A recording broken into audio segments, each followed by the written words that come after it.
अस्सलाम वालेकुम dear student. तो आज का लेक्चर बड़ा इंपॉर्टेंट है एक्सप्रेशन वेक्टर के ऊपर। एक्सप्रेशन वेक्टर के कौन से होते हैं? ऐसे वेक्टर जिनका एक तो स्ट्रांग प्रमोटर साइट होती है, ठीक है, ताकि वो प्रोटीन को अच्छे से सिंथेसाइज कर सकें। तो ऐसा वेक्टर जो प्रोटीन को बनाता है, यानी कि जब उसके हम अंदर हम जीन ऑफ इंटरेस्ट लगा देते हैं तो वो प्रोटीन को बनाता है, तो उसको हम कहते हैं कि वो एक्सप्रेशन वेक्टर है। अब वो एक्सप्रेस हो गया। पहले जब हम जीन लगा देते हैं, ठीक है, तो उसको हम कहते हैं कि ये क्लोनिंग वेक्टर है, ठीक है। और जब वो प्रोटीन प्रोड्यूस करना शुरू कर देता है तो उसको हम एक्सप्रेशन वेक्टर कहते हैं। यानी कि जब होस्ट के अंदर जाके वो प्रोटीन बनाता है तो उसको हम एक्सप्रेशन वेक्टर कहते हैं, ठीक है। तो vector that yield the protein product of the clone gene, उसको हम एक्सप्रेशन वेक्टर कहते हैं। तो मोस्टली तो दो करेक्टरिस्टिक्स देखे जाते हैं, वो बड़े स्ट्रांग होने चाहिए एक अच्छे एक्सप्रेशन वेक्टर के लिए। एक तो स्ट्रांग प्रमोटर होना चाहिए और दूसरा राइबोसोमल बाइंडिंग साइट उसकी अच्छी होनी चाहिए। और राइबोसोमल बाइंडिंग साइट जहाँ से स्टार्ट कोडोन ने स्टार्ट होना होता है, ठीक है। तो इसका मेन फंक्शन तो यही होता है एक्सप्रेशन वेक्टर का, कि वो जीन को अंदर लगाए, ठीक है, स्ट्रांग प्रोमोटर के अंदर, और उससे मैसेंजर आरएनए बहुत ज्यादा क्वांटिटी में प्रोड्यूस हो और उससे प्रोटीन ज्यादा बने, ठीक है। तो हम सीक्वेंस वाइज चलेंगे। इकोलाई से हम चलेंगे पहले लोअर यूक्रियोट्स के अंदर, फिर हायर यूक्रियोट्स के अंदर आप देखेंगे, ठीक है। तो इकोलाई आपको पता ही है एक प्रोकैरियोट्स है, और उसका एक्सप्रेशन सिस्टम जो है वो ठीक है, लेकिन उसमें एक डिसएडवांटेज ये है कि इसमें सारी पोस्ट ट्रांसलेशनल मॉडिफिकेशन नहीं होती जो हमें चाहिए होते हैं यूक्रियोट्स को, जिसकी वजह से प्रोटीन के अंदर सॉल्बिलिटी कम हो जाती है। सॉल्बिलिटी कम होने की वजह से उसकी थेराप्यूटिक वैल्यू जो है वो कम हो जाती है। तो मोस्टली हम इकोलाई का जो वेक्टर है उसको यूज करते हैं, लेकिन उसको इस तरह मॉडिफाई कर लेते हैं कि वो उसकी एफिशिएंसी जो है वो काफी हद तक बढ़ जाए, ठीक है। तो इसमें जो है वो इसका कॉपी नंबर ज्यादा होता है, क्योंकि ये 30 मिनट के अंदर अंदर डुप्लीकेट कर जाता है। The technique for expression in E coli are well developed and work by increasing the number of copies of genes or increasing the binding strength of promoter region, so assistant transcription, ताकि उसकी transcription हो। तो सबसे ज्यादा इसमें lack promoter के ऊपर काम हो रहा है, जो लैक्टोज की मौजूदगी में काम करता है, या लैक्टोज एनालॉग की मौजूदगी आईपीटीजी की मौजूदगी में काम करता है, और उसके एब्सेंस में वो काम नहीं करता। तो इकोलाई को जो हम एक्सप्रेशन चेक करते हैं उसका एडवांटेजेस तो बहुत ज़्यादा है, ठीक है। एडवांटेजेस ये है कि इसका डबलिंग टाइम बहुत कम होता है, लाइक 30 मिनट। तो हालांकि यूक्रियोड का बहुत ज़्यादा होता है। और इसकी ग्रोथ हम सिंपल मीडिया में कर सकते हैं। एक्सटेंसिव नॉलेज ऑफ प्रमोटर है हमारे पास, और इसकी कौन सी टर्मिनेटिंग सीक्वेंस है वो भी हमारे पास होती हैं, क्योंकि इसका जीनोम साइज बहुत छोटा होता है। तो जो प्लाज्मिड को मोस्टली हम वेक्टर के तौर पर यूज करते हैं। तो प्लाज्मिड आप देख लें कि जो बैक्टीरिया का एक ही क्रोमोसोम होता है उसके 6 to 8% होता है। तो आप से देख लें कि ये कितनी इजीली आप इसको स्टडी कर सकते हैं। Protein of both prokaryotic and eukaryotic region can be produce in E coli, ठीक है। Many protein of prokaryotic origin are originated in E. coli। और जो प्रोकैरियोटिक प्रोटीन है लाइक एंजाइम हो गया, सेलुलेज, माइलेज, ये बड़ी जल्दी एक्सप्रेशन अपना शो कर देती हैं। E coli cells are easily broken for harvesting of protein produce within the cell. उसको हम ब्रेक करके बड़ी इजीली प्रोटीन को प्यूरिफाई कर सकते हैं। ड्रॉबैक तो यही है कि जो प्रोकैरियोट्स होते हैं उनके अंदर जो इंट्रोनिक सीक्वेंस है वो कम होती हैं, और उसी वजह से वो उसको प्रोसेस भी नहीं कर सकते। इसके अलावा एक्सटेंसिव वो जो पोस्ट ट्रांसलेशनल मॉडिफिकेशन होती हैं वो नहीं होती हैं इसके अंदर, और ये सबसे बड़ा इसके अंदर डिसएडवांटेज है। तो एक्सप्रेशन वेक्टर के लिए 6 एलिमेंट्स का होना बहुत जरूरी है। वो कौन कौन से हैं? एक तो ओरिजिन ऑफ रेप्लिकेशन है, सिलेक्टिव मार्कर होना चाहिए इसमें, ये जो कि एक एंटीबायोटिक का होता है मोस्टली केसेस में। ट्रांसक्रिप्शनल प्रोमोटर होना चाहिए, यूनिक मल्टीपल क्लोनिंग साइट्स होनी चाहिए, ट्रांसलेशन इनिशिएटेड साइट यानी कि राइबोसोमल बाइंडिंग साइट होनी चाहिए, और ट्रांसलेशन टर्मिनेटर सीक्वेंस होनी चाहिए यानी कि स्टॉप कोडॉन की सीक्वेंस इसके अंदर मौजूद होनी चाहिए। तो एक अगर एक्सप्रेशन वेक्टर को देखें तो इसमें ऑपरेटर सीक्वेंस भी होती है, रेप्रेसर सीक्वेंस भी होती हैं, और आगे जीन भी सीक्वेंस भी होती हैं, क्लोनिंग मल्टीपल क्लोनिंग सीक्वेंस भी होती हैं, ट्रांसक्रिप्शनल टर्मिनेशन सीक्वेंस भी होती हैं, सिलेक्टेबल मार्कर भी होता है इसके अंदर, और ओरिजिन ऑफ एप्लीकेशन भी होता है।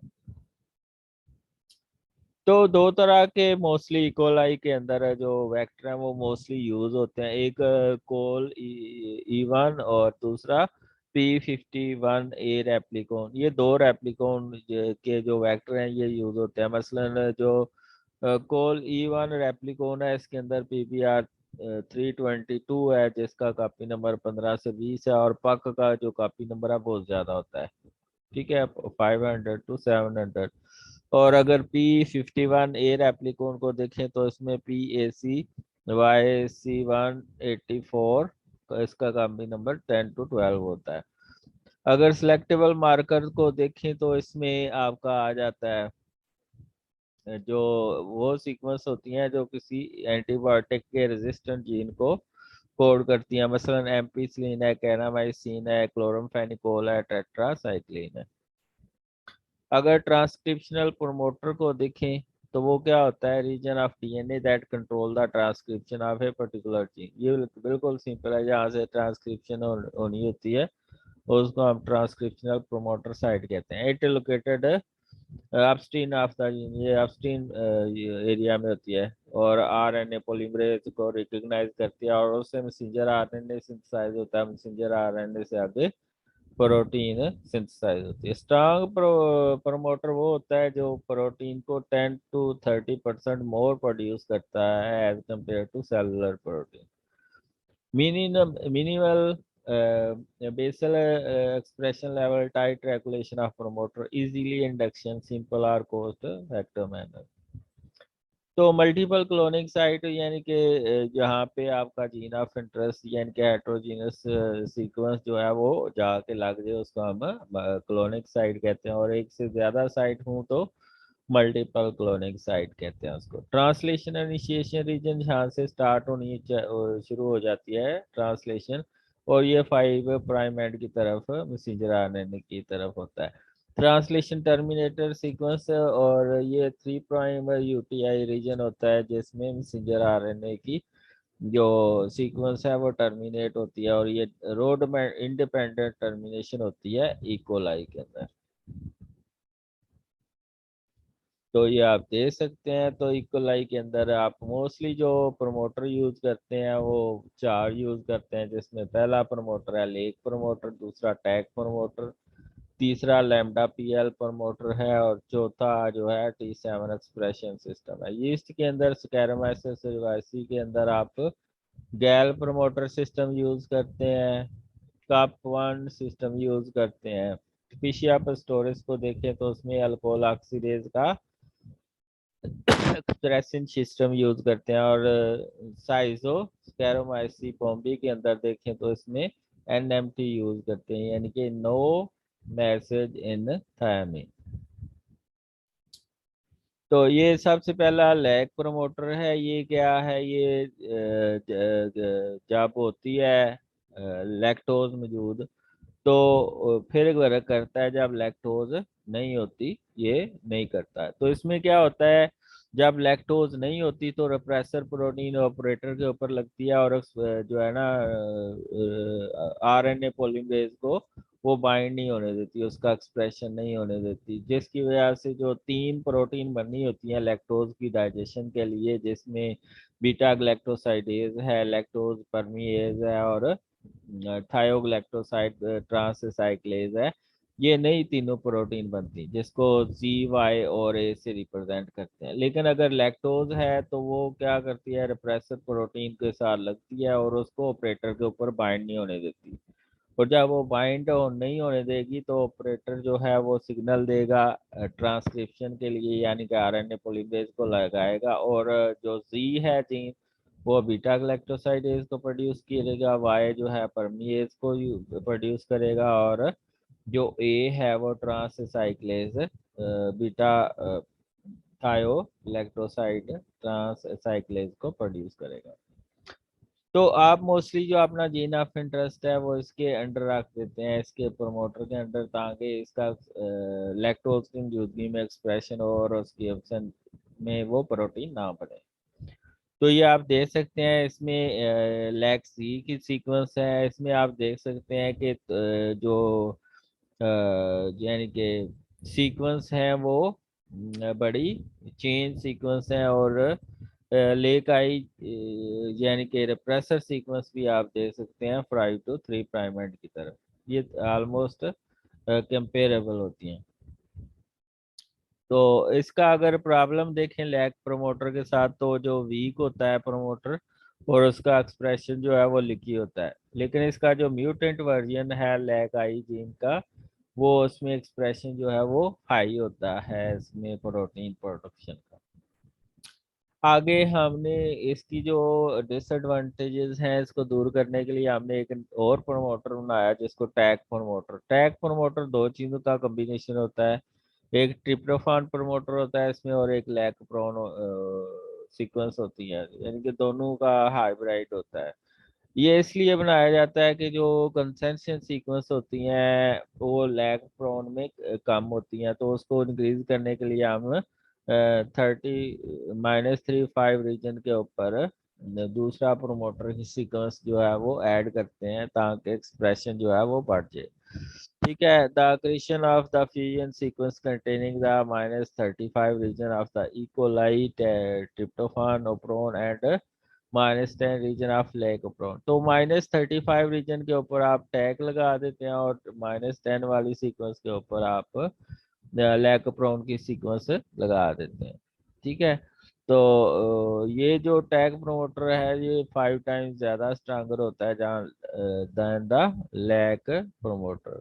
ठीक है, और इसका एक्सप्रेशन जो है वो भी लैक्टोज की मौजूदगी में ये काम करता है, और इसकी गैर मौजूदगी में ये लैक्टोज या आईपीटीजी जो कि लैक्टोज का एनालॉग, एनालॉग वो चीज होती है जिसका स्ट्रक्चर एक दूसरे से मैच करता है और वो फंक्शन भी सेम होते हैं उसके। तो ये आप देखें, ये ऊपर लैक प्रोन सीक्वेंस है, नीचे ट्रिप्टोफान प्रोन सीक्वेंस है, और फिर दोनों का कंबाइन करके एक ये आपके शुरू में जो है वो टैग की सीक्वेंस है, और एंड के ऊपर लैग की सीक्वेंस है ये। तो दोनों को मिला के एक प्रमोटर बनाया जिसको हम टैग प्रमोटर कहते हैं।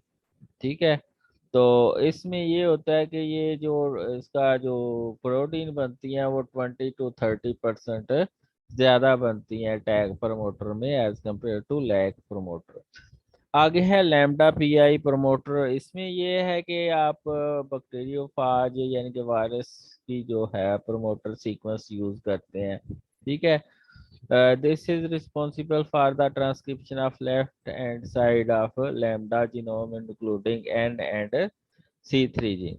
The lambda repressor gene, which is a product of the CL gene, repress the promoter. ठीक है, तो ये इसमें भी आप इकोलाई का ट्रिप्टोफान यूज करते हैं, और जो दूसरा है ट्रांसफॉर्म यानी कि लैम्डा फेज के जो है उसकी सीक्वेंस यूज करते हैं सीएल जीन की। ठीक है, the expression of the target gene can be induced by the addition of tryptophan. ये क्योंकि ट्रिप्टोफान के अंडर प्रमोटर होता है और इसमें आप लैम्डा पीएल की सीक्वेंस यूज करते हैं। ठीक है, यानी कि सीएल जीन की consequently activate the strong lambda pi promoter. इसका ये है कि ये वाला प्रमोटर सिस्टम जो लैम्डा पीआई प्रमोटर है ये टॉक्सिक टॉक्सिक प्रोटीन बनाने में जो कि इंसेक्टिसाइडल के तौर पर वर्क करती हैं उसमें ये यूज होता है, उसमें ये यूज होता है।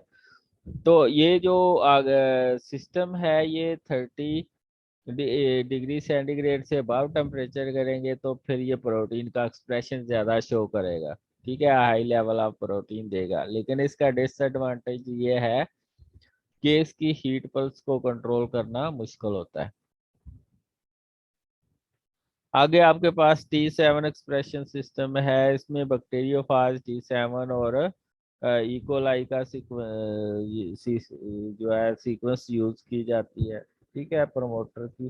तो इसमें जो आप बैक्टीरियोफाज T7 है, इसमें जो जीन की सीक्वेंस यूज करते हैं वो सिंगल सब यूनिट आरएनए पॉलीमरेज की यूज करते हैं। अगर इकोलाई के पॉलीमरेज को देखें तो उसमें दो अल्फा और दो बीटा सब यूनिट होते हैं, लेकिन जो ये आप पॉलीमरेज यूज करते हैं इसमें एक ही सब यूनिट होता है आरएनए पॉलीमरेज का।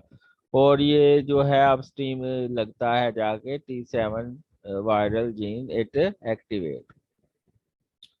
तो ये आप देखें, ये वाइल्ड टाइप है प्लाज्मिड यानी कि वेक्टर, और ये जिसमें आपने T7 RNA पॉलीमरेज का जीन डाला हुआ है। तो जो एक्सप्रेशन होगा वो बड़ा हाई होगा जो आपने म्यूटेंट तैयार किया। The control of the leaky production of T7 RNA polymerase thereby ensuring the target gene expression is minimized. E. coli cells co-transformed with the plasmid PLYS, ये एक और ट्रांसफॉर्म बनाया है सेल T7 जो कि lysosome की मौजूदगी में काम नहीं करता, यानी कि अगर लाइसोसोम होगा तो वो इनहिबिट करेगा इस वेक्टर को, ठीक है। तो इसमें आपकी एग्जांपल है जो T7 एक्सप्रेशन से है, जिसको हम पेट वेक्टर सिस्टम कहते हैं।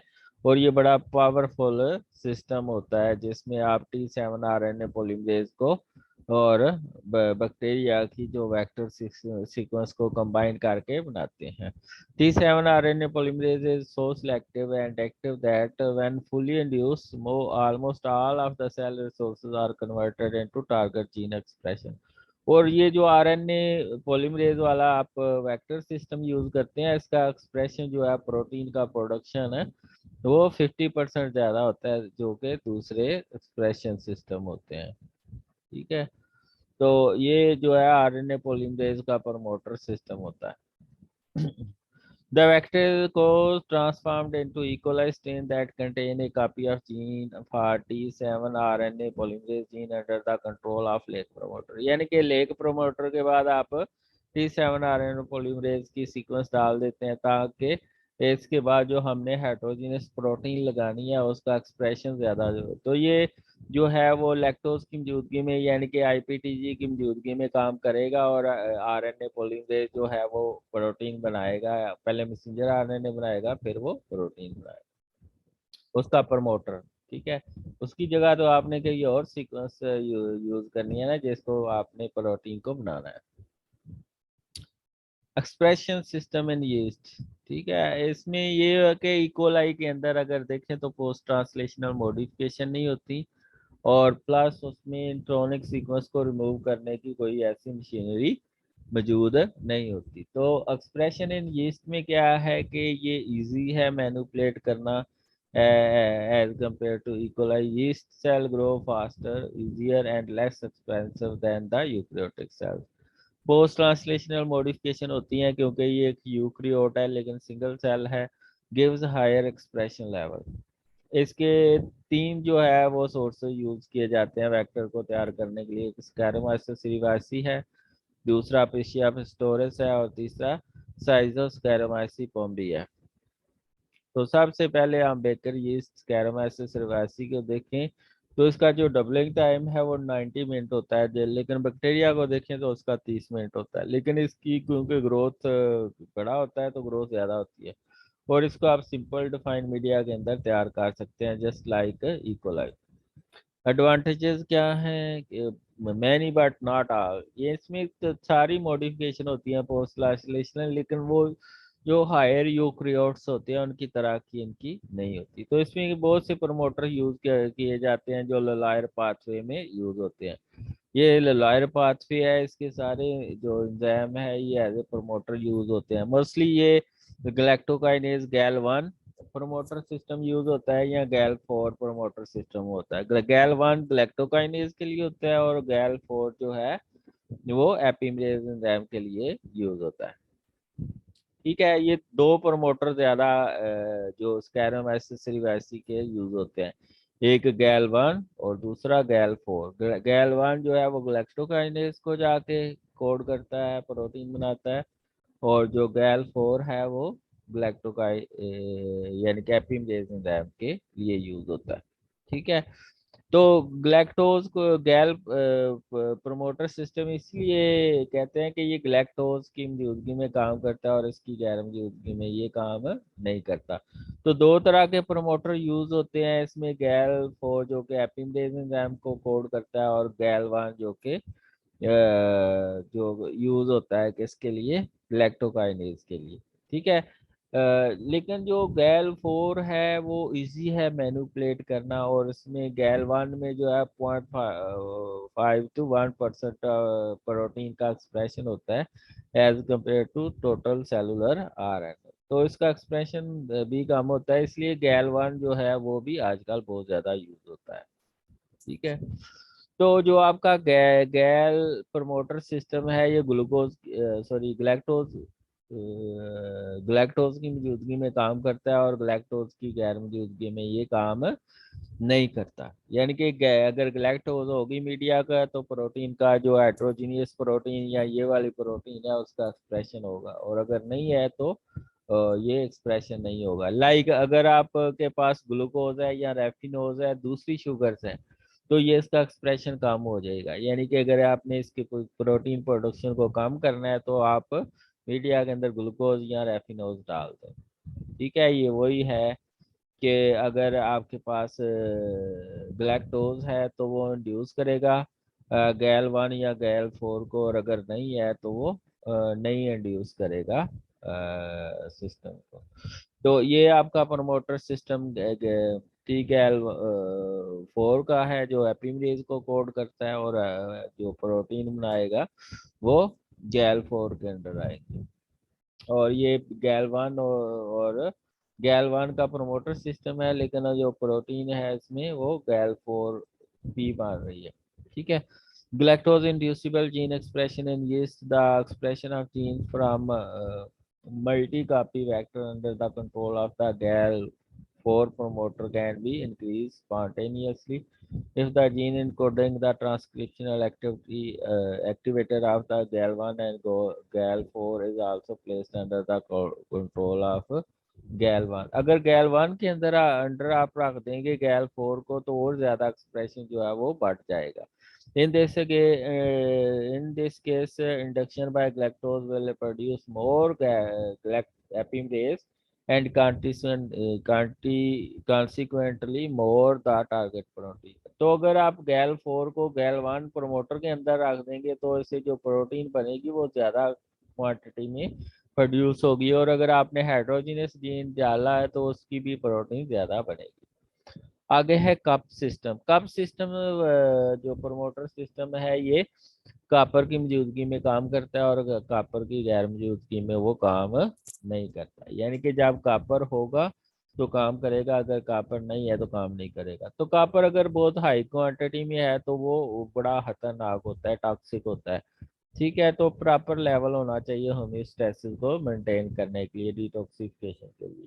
तो अगर किसी सेल के अंदर ये इसके कप के सेल के अंदर कॉपर की क्वांटिटी बढ़ जाएगी तो उसको डिटॉक्सिफाई करने के लिए फिर एक मेटालो रेगुलेटरी ट्रांसक्रिप्शनल फैक्टर जो होता है वो एक्टिवेट हो जाता है, जिसको ACE1 प्रमोटर कहते हैं। ठीक है। वो क्या करता है, एक प्रोटीन प्रोड्यूस करता है, मेटालोथायोनिन प्रोटीन, वो इंड्यूस करता है ट्रांसक्रिप्शन को, और का जो कॉपर का लेवल है वो मेंटेन रहता है। The transcription of COP1 is induced separately by the addition of exogenous copper to the medium। यानी अगर बाहर से आप कॉपर डाल लेंगे तो एक्सप्रेशन ज्यादा हो जाएगा। ये देखे कॉपर ने किया जाके ACE1 प्रमोटर को एक्टिवेट किया, और वो COP1 जीन को जाके इंड्यूस कर देगा, और उससे प्रोटीन बनेगी जो कि कॉपर को कंट्रोल करेगी। ड्रॉबैक यही है कि इसका जो एक्सप्रेशन होता है वो लीकी होता है, क्योंकि एक दफ़ा आप मीडिया के अंदर कॉपर डाल दें उसको मेंटेन करना बहुत मुश्किल हो जाता है कि इसका लेवल जब वो प्रोटीन प्रोड्यूस कर देगा तो वो कैसे कंट्रोल करेंगे। तो उसमें आप के लिए ये जो लीकी एक्सप्रेशन है इसको कंट्रोल करना मुश्किल हो जाएगा। आगे है पिशियाप्टोरेस, इसमें जो है अल्कोहल ऑक्सीडेज का प्रमोटर सिस्टम यूज करते हैं। ठीक है, ये मेथनॉल को फॉर्मेल्डिहाइड में oxidase enzyme alcohol oxidase convert करता है। तो ये वाला जो है हम यूज करते हैं। ये वाला जो प्रमोटर सिस्टम है ये ग्लाइसरॉल, और मोस्टली ग्लाइसरॉल के अंदर इसका एक्सप्रेशन डबल ट्रिपल हो जाता है, लेकिन मेथनॉल इसको कम ही इंड्यूस करती है। तो इसका ज्यादा एक्सप्रेशन होता है ग्लाइसरॉल की मौजूदगी में, और कम एक्सप्रेशन होता है मेथनॉल की मौजूदगी में। ठीक है, तो ये ग्लाइसरॉल या मेथनॉल ऐड कर देंगे तो इसका एक्सप्रेशन ज्यादा होगा, और ये ज्यादातर एंटीजन प्रोटीन बनाने के लिए यूज होता है। लाइक हेपेटाइटिस बी की जो है वो एंटीजन प्रोटीन बनाने के लिए यूज होता है। ये आप देख सकते हैं मेथनॉल को इसने फॉर्मेल्डिहाइड में कन्वर्ट किया, और ये वाला प्रमोटर सिस्टम आगे हम हेटेरोजीनियस जीन को या प्रोटीन को बनाने में यूज करते हैं। इसकी एडवांटेजेस क्या है? Tightly regulated high level of protein production होती है। PCF storage has advantages of glycosylation of secreted protein. तो glycoprotein produce in PCF storage resemble को closely the glycoprotein of those of higher eukaryotes. तो ये अच्छा system होता है क्योंकि इसमें post translational modification almost higher eukaryotes की तरह की होती है। स्कैरोमाइसिस साइजो स्कैरोमाइसीपोम्बी, तो ये इसलिए अच्छा है सिंगल सेल यूकेरियोटिक ऑर्गेनिज्म, इसलिए अच्छा है क्योंकि इसका codon usage chromosomal structure function cell cycle control and RNA splicing, ये जो है ये आइडियल होती है जो कि यूकेरियोटिक प्रोटीन की तरह होता है। इसमें जो प्रोमोटर सिस्टम है वो NMT1 होता है, यानी कि नो मैसेज इन थायामीन, यानी कि थायामीन होगी तो ये प्रमोटर नहीं काम करेगा। ठीक है, थायामीन होगी तो ये काम नहीं करेगा, और अगर थायामीन को रिमूव कर देंगे तो ये ज्यादा अच्छा काम करेगा। इसका फायदा ये है कि इसमें प्रॉपर फोल्डिंग होती है, प्रॉपर जो है पोस्ट ट्रांसलेशनल मॉडिफिकेशन होती है, जो कि मोस्टली यूकेरियोटिक ऑर्गेनिज्म के अंदर यूज होती है। तो जो ये साइजोस्केरोमाइसीपोम भी है ये सबसे अच्छी है अगर यूकेरियोटिक सेल्स में यानी कि देखें यीस्ट के सेल में अगर देखें तो एनिमल सेल लाइन जो प्रोटीन प्रोडक्शन के लिए जो अब हम यूज करते हैं तो इसका कोई अल्टरनेटिव नहीं है। ठीक है, तो एनिमल सेल लाइन इसलिए इनका अल्टरनेटिव नहीं है क्योंकि इसमें प्रॉपर ग्लाइकोसाइलेशन होती है, और जिसकी वजह से प्रॉपर प्रोटीन फोल्ड करती है, और इसमें थ्री डिमेंशनल स्ट्रक्चर जो है वो प्रॉपर होता है। तो इसमें जो सबसे ज्यादा यूज होता है सिस्टम यूकेरियोटिक सेल लाइन में वो इंसेक्ट सेल एक्सप्रेशन सिस्टम है। क्यों? क्योंकि इसमें ट्रांसलेशनल मॉडिफिकेशन जो है वो प्रॉपर होती है। इसमें क्या होता है? ट्रांसलेशनल मॉडिफिकेशन जो है वो प्रॉपर होती है। Folding of mammalian protein, soluble protein, mammalian region, most commonly used vector system, baculovirus system। ठीक है, क्यों? क्योंकि इसमें यूकेरियोटिक पोस्ट ट्रांसलेशनल मॉडिफिकेशन होती है, प्रॉपर प्रोटीन फोल्डिंग और फंक्शन होते हैं, हाई एक्सप्रेशन लेवल होता है। तो इसमें जो मोस्टली हम यूज करते हैं इंसेक्ट लाइन में वो उसमें जो है वो बिकोलो वायरसेस यूज करते हैं। बिकोलो वायरसेस को देखें तो ये राड शेप वायरसेस होते हैं। तो इसका जो पोलीहेड्रन जीन होता है उसका एक्सप्रेशन 50% ज्यादा होता है दूसरे एक्सप्रेशन से। तो वो क्या करता है? पोलीहेड्रन जीन किसको कोड करता है? वो एक प्रोटीन को कोड करता है जो कि कोड बनाती है। वो वैसे हमें जरूरी नहीं होती, यानी कि उसकी जगह हम हाइड्रोजीनियस अपना जीन लगा देते हैं जो अपनी प्रोटीन हमारी बनाता है।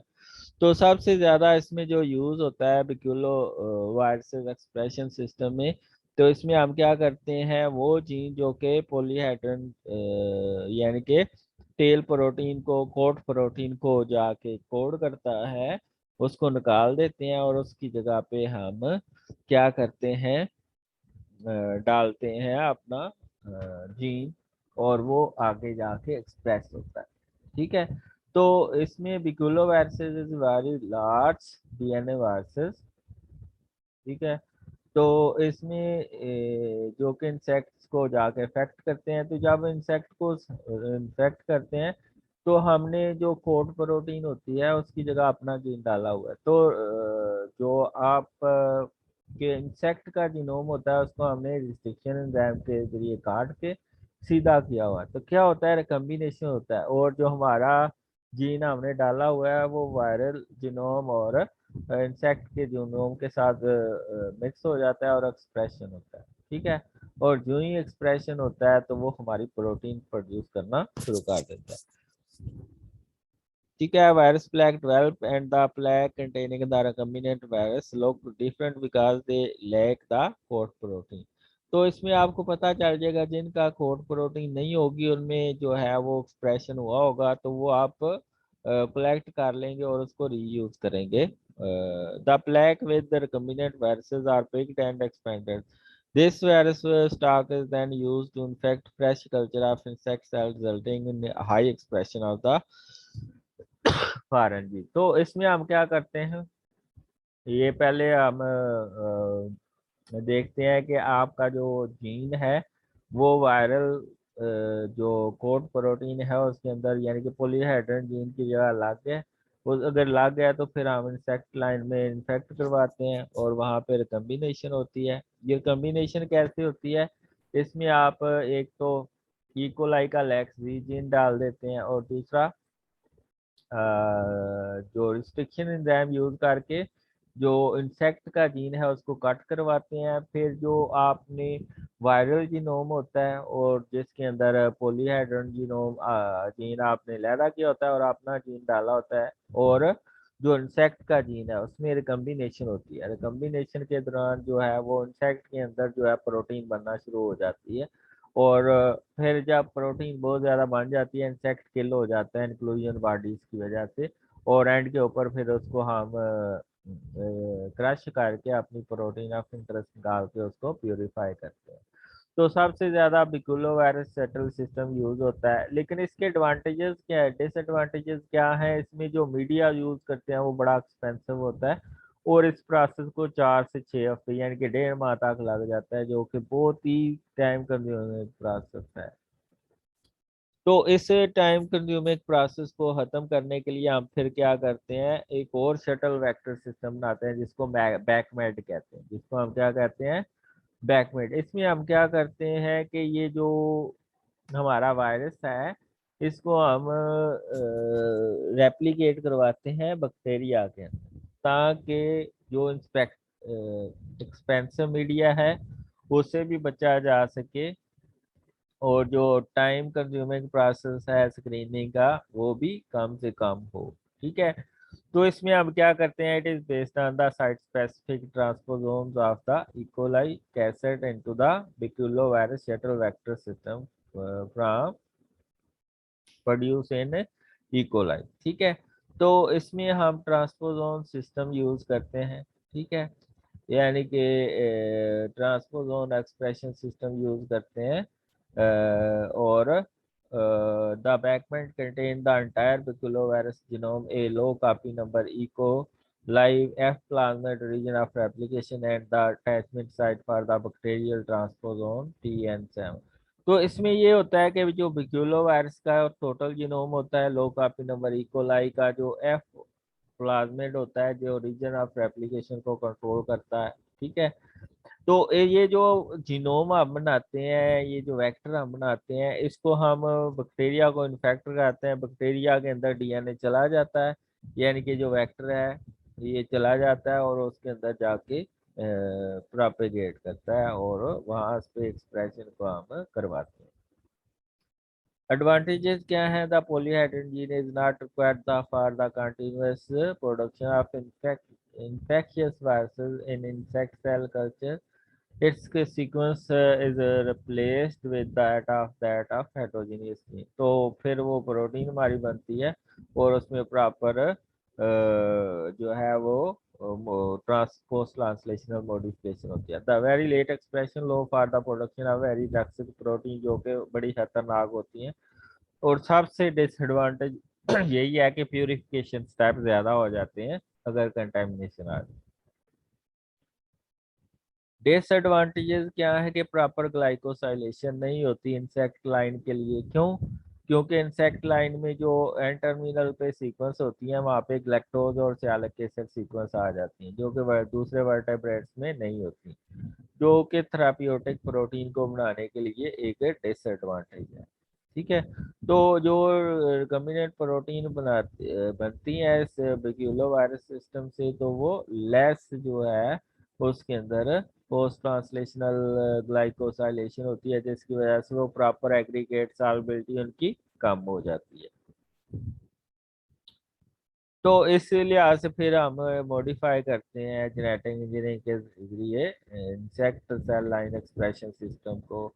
मिसिंग ग्लाइकोसाइलेशन एंजाइम डाल देते हैं, प्रोटियोलिटिक एंजाइम डाल देते हैं जो प्रोसेसिंग करते हैं। Expression in higher eukaryotic system. Higher eukaryotic system में हम जो वो वायरसेस लेते हैं जो कि इन्फेक्ट करते हैं ह्यूमन सेल्स को। ठीक है।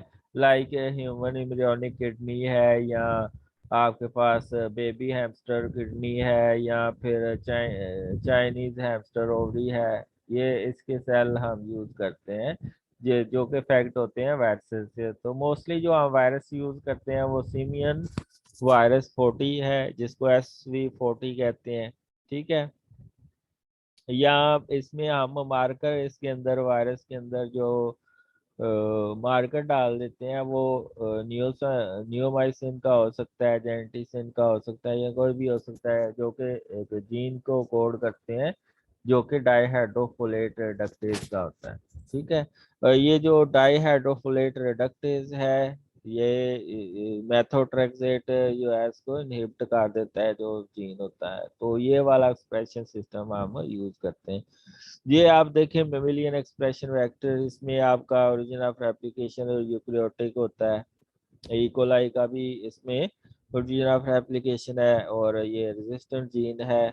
ये इसमें जो है क्लोनिक साइड है जिसमें आप अपना जीन डाल सकते हैं। ये मल्टीपल क्लोनिक साइड है, ये प्रोमोटर सीक्वेंस है। तो इसमें आप दो जीन्स को एट ए टाइम जो है वो प्रोसेस करवा सकते हैं। ये आप देखें ये 5' UTI रीजन है, यहाँ से जो है वो स्टार्ट होती है जो ट्रांसक्रिप्शन, और ये 3' UTI रीजन होता है जहाँ पे ट्रांसलेशन में स्टॉप होना है, और ये आपका हेटेरोजेनियस जीन है।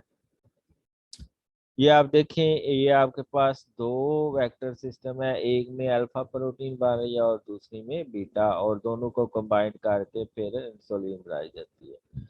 यहाँ पे एक साइड पे जो है अल्फा डाल देते हैं जीन, और दूसरी साइड में बीटा। ये बीटा है, गलती से अल्फा लिखा है। तो दोनों को एक ही होस्ट के अंदर हम करवाते हैं रेप्लिकेट। वह selective marker for mammalian system, तो इसमें मोस्टली जो यूज होते हैं वो मसलन मेथोट्रेक्सेट हो गया या टेट्रासाइक्लिन हो गया, ये यूज होते हैं।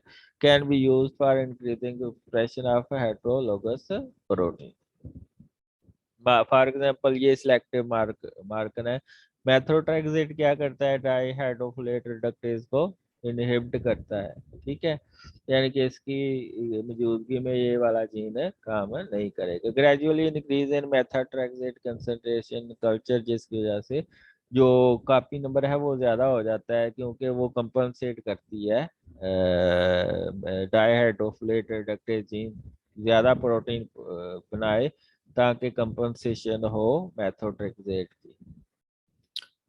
आगे है tetracycline on and tetracycline of system. इसमें क्या है कि अगर टेट्रासाइक्लिन होगी तो वर्क करेगा प्रमोटर, और अगर नहीं होगी तो वो नहीं वर्क करेगा। लेकिन अगर हम इसमें जीन सीक्वेंस थोड़ी सी चेंज कर दें, यानी कि अगर आप जो टेट्रासाइक्लिन कोडिंग रेप्रेसर सीक्वेंस है उसको चेंज कर दें विद EBL एंड G, तो क्या होगा, ये इसकी मौजूदगी में टेट्रासाइक्लिन की मौजूदगी में ये काम करेगा, और अगर इसकी गैर मौजूदगी में नहीं करेगा।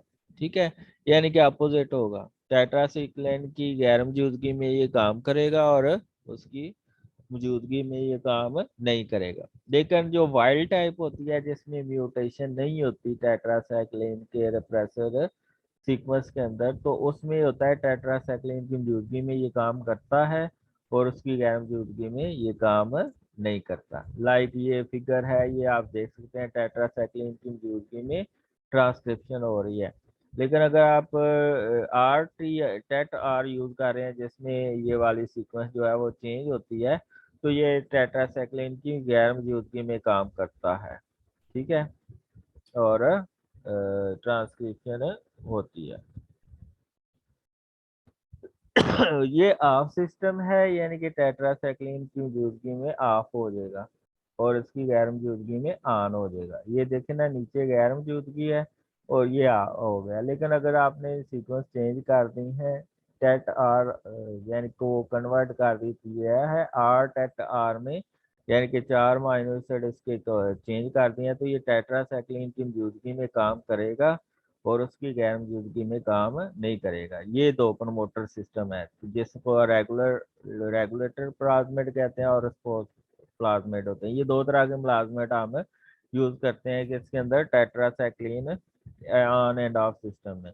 तो रेगुलेटर प्लाज्मिड क्या होता है, produce a version of the E coli tetracycline repressor that is fused to the transcriptional activator domain of the herpes simplex virus VP16 protein.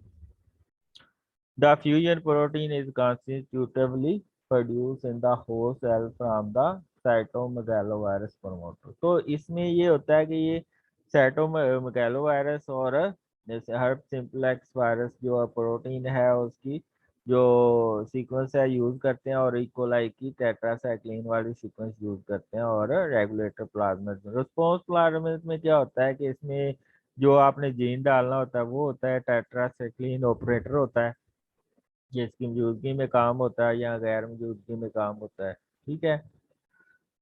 और टेट्रासाइक्लिन रिस्पॉन्स एलिमेंट होते हैं cloned into the minimum cytomegalovirus promoter that is not on its own able to support the gene. तो दो तरह के response plasmid use होते हैं tetracycline on end of में। तो अगर आप आर टेट आर यूज कर रहे हैं तो ये टेट्रासाइक्लिन की मौजूदगी में काम करेगा, और अगर wild tet R sequence use कर रहे हैं तो इसकी गैर मौजूदगी में वो काम करेगा। ये आपने याद रखना है। एडवांटेजेस क्या है, there are no example of high eukaryotic protein which could not be made in detectable level and in form identical to the natural. क्यों? क्योंकि इसमें सारी ये कोई ऐसी एग्जांपल नहीं है जो दूसरे यूक्रियोटिक यानी कि सिंगल सेल जो यूक्रियोट्स होते हैं उसमें सारी पोस्ट ट्रांसलेशनल मॉडिफिकेशन नहीं होती, लेकिन इसमें होती हैं। Culture characterised by lower cell density and lower growth rate, ये एक इसका डिसएडवांटेज है। और जो मीडिया यूज करते हैं वो बड़ा एक्सपेंसिव होता है। जीन मैनिपुलेशन वेरी डिफिकल्ट होती है इसमें, और इसमें कैंसरियस सेल्स भी आने का चांस होता है जब आप प्रोटीन बना रहे होते हैं। फार्मिंग क्या होता है कि अगर आप रिकम्बिनेंट प्रोटीन बनाते हैं किसी सिल्क वर्म को यूज करते हो तो उसको हम फार्मिंग कहते हैं। ठीक है। Farming is a recent and controversial innovation of gene cloning. Application क्या है कि ये जो यूक्रियोटिक एक्सप्रेशन सिस्टम है ये फ्रिक्वेंटली यूज होता है रिकम्बिनेंट प्रोटीन को बनाने के लिए। क्यों? क्योंकि इसमें प्रॉपर पोस्ट ट्रांसलेशनल मॉडिफिकेशन होती हैं जो कि रिक्वायर्ड होती हैं थेराप्यूटिक प्रोटीन को बनाने के लिए। इसके अलावा functional analysis of clone gene के वाकई ये अच्छी सही क्लोन बना हुआ है उसके लिए gene cloning and yeast system में ये यूज होता है। प्रोटीन एक्सप्रेशन ट्रायल में यूज होता है और प्रोटीन प्यूरिफिकेशन में यूज होता है। तो ये हमने किया है प्रोकैरियोट से सिंगल सेल यूकैरियोट से फिर हाई यूकैरियोट्स की तरफ आए हैं। तो बड़ा अच्छा लेक्चर है, अगर पसंद आए तो चैनल को सब्सक्राइब कर। थैंक यू ऑल, फी मान अल्लाह।